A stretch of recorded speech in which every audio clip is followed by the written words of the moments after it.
my doctoral advisor, who was in a couple different capacities, also my clinical supervisor in different contexts. And he would always say to me, you overperform, you overfunction.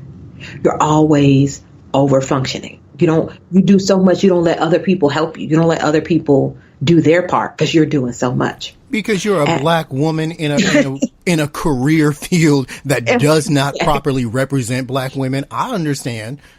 I hope he got it. Completely. But I also appreciated that check. Like, all of those things are true, and I can do better to ask for help. And it's an area that I still struggle in. What has helped force me to change is being a single parent. It's not a job intended to be done by one person. That whole African proverb, if it takes a village to raise a child, has had so much wisdom and meaning in my life now that I've become a single parent. Right. It literally became either I start to leverage my resources, either I start to really listen to people who say, I want to help, let me know if I can help, or I'm going to drown. And if I'm gone, who's taking care of my baby? Right. Right. And so I take time out now to be a little bit more self-reflective and catch myself. I like to use the metaphor of going into open water, and you get into the open water and you're kind of splashing around. And then when you turn around, you see how far you've come from the shore, and you have to go, oh, I'm not an Olympic swimmer. Let me get back closer to the shore as the tide moves. And so I have to do that for myself. Take a look back at the shore and say, how close am I to it, or how far away have I gotten because I've taken my eye off the ball. And then I go through and I literally go through my list in my head. Okay, who could I call on?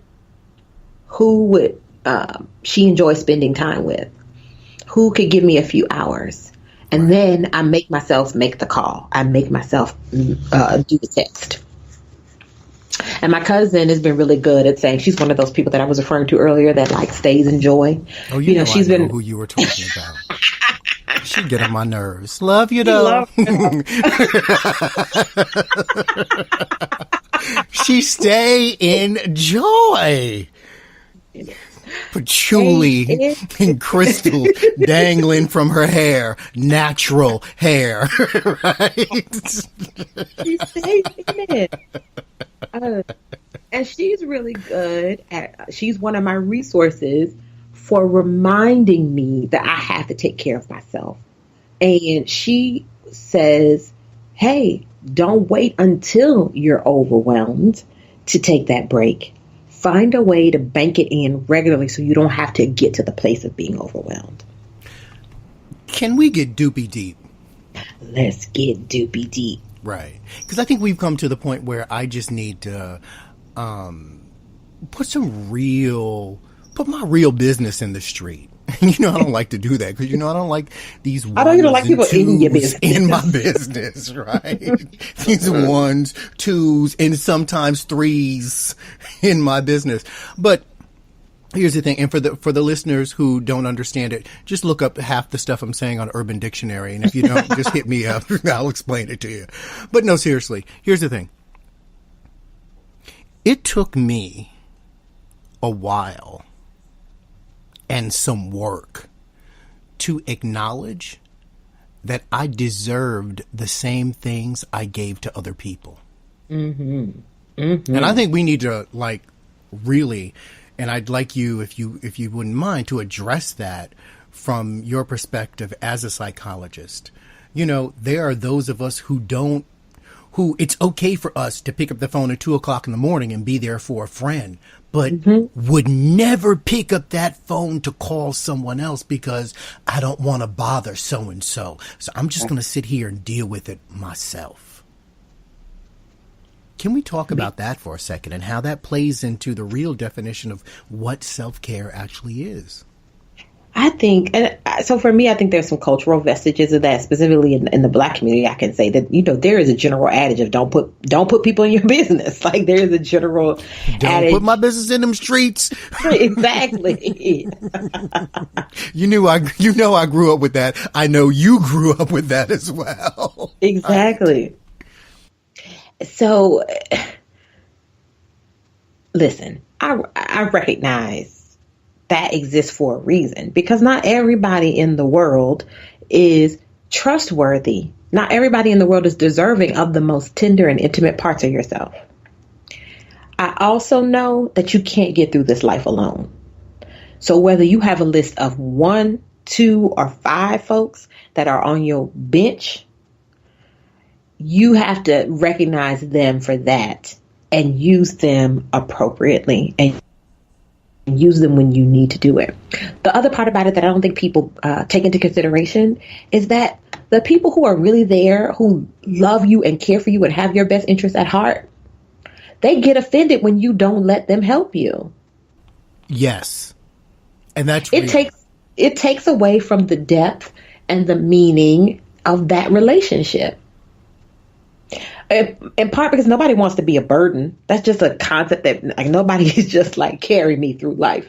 Let this relationship be solely one-sided. Not healthy people, right? And the other part is that if the relationship is real and genuine and it really matters to both of you, then that means you matter as much as that person matters to you. So, the other thing that people like to say is don't block your blessings. I feel like this episode, more than any of our others, is like filled with colloquialisms. But it's also the blackness, I think. Right. And I'm really don't block your blessings, keep your joy, level up. Like, it's just so many. This is like the hashtag episode. The catchphrase episode. Right. Seriously, like, life is so not meant to be done alone. Otherwise, we'd be born as pod people.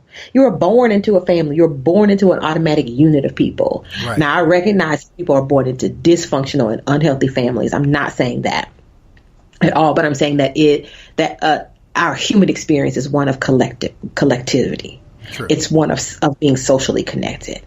So if you were sitting and listening and you were hearing what I'm saying, and then you looking at your life and saying, well, I don't know who I could trust like that, then that's an area that you need to examine. And that's an area you want to do some work in to figure that out. Examining that is a part of self-care.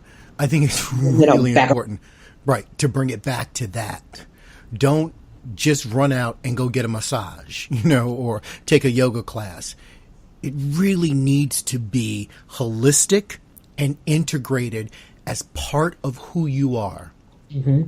And it's these incremental changes. From my days in health and fitness, I think, I found one of the biggest challenges to people's success in eating better or working out is they want everything today. They want to lose 25 pounds. The doctor said their cholesterol is too high. They want to start on Monday and see, feel, hear, taste, touch, smell all the changes by Tuesday morning. That's not how this works. I find a lot of times when you're dealing with chronic change, it's easier to look back and acknowledge what you've done than looking forward and judging yourself by what you still need to do. That's my personal journey. That's what's worked for me. Sitting back and finding real joy from the fact that I am now today closer to the person I want to be. Mm-hmm. And I'm still working every single day. Still working. Right. Yes. Let's ask this question, though, Dr. Coleman. What about people who don't have resources? What about people who can't afford, to see a therapist? Unfortunately, the Affordable Care Act, which is great because it provided health care for all Americans. Thanks for joining the 21st century America. I think that's a great thing, but because of the way it was handed down to the states, there are certain states that removed vision, dental, and mental health, right? So there are still some states where people can't access mental health, or they don't have the disposable income, or and this is a big one that I know that you've dealt with, they don't see the value, right, in spending that money to sit down in a chair to talk to you, but they do see the value of that new iPhone X. Right? Right. You know what? I think I really think that's a bigger conversation. I actually think we could do a whole other show on that right there. So the very short answer I would say is that there are lots of opportunities for some sort of mental health support, even if it's not the optimal level. So it could be the form of support groups. It may be that you have to tap into the resources that are around you more purposefully, more regularly, more intentionally, and that you really have to, there's also, I'm hesitating on what I want to say. Let me say it this way. I think that we could all benefit from taking care of ourselves, doing a little bit more self-reflection, spending a little bit more time on ourselves and holding ourselves accountable in our challenging areas and benefit from that, even if that's not the full benefit, even if that doesn't move us to healing and growth, it still can be something that we can do to help move us further along. I think also for lots of people still that they can find help and support through some of their spiritual or religious organizations as well. There could be opportunities for subsidized mental health care as well. And I'm also a fan of good old fashioned, social support through friends and family, but from the right people, right? The right people. That's my short answer. Okay. I think that's great. Yeah. So do you want to talk about what we got coming up in the rest of the season? I want to talk a little about a couple other shows that we have planned. Please do. That I'm excited to talk about. So I want to I do want us to do a show about therapy, and I want to kind of try to challenge and counter some myths about going to therapy. So I do want to talk about that, and I think also people don't always know what to expect when they go to therapy if they've not gone ever before, and what the whole process is like. So I would like to spend some time talking about that in a podcast. Will we call that show What to Expect When You're Putting People You Don't Know in Your Business? Is that the name of that one? That's First of all, that is the longest hashtag ever, and you know we don't do that here at Dupee. We keep it concise and even precise. Thematic and concise. So the name of that show will actually be hashtag Therapy Works. Okay? Okay. Mm-hmm. It does. So I want to do that. I also want to talk about hashtag Working Mama. So I actually want to have a couple people. I was going to say, I am not getting involved in that one. You have already corrected me enough for one podcast. I will man the boards. I will person the boards. Person the boards. Person the boards. You person them. I want you to be a facilitator. You could be here with us, but no mansplaining. Can I devil's advocate at least? No, because that typically is mansplaining. Come on! Let me tell you how to be a good single mom, because I have so much experience in that area. Yes, exactly.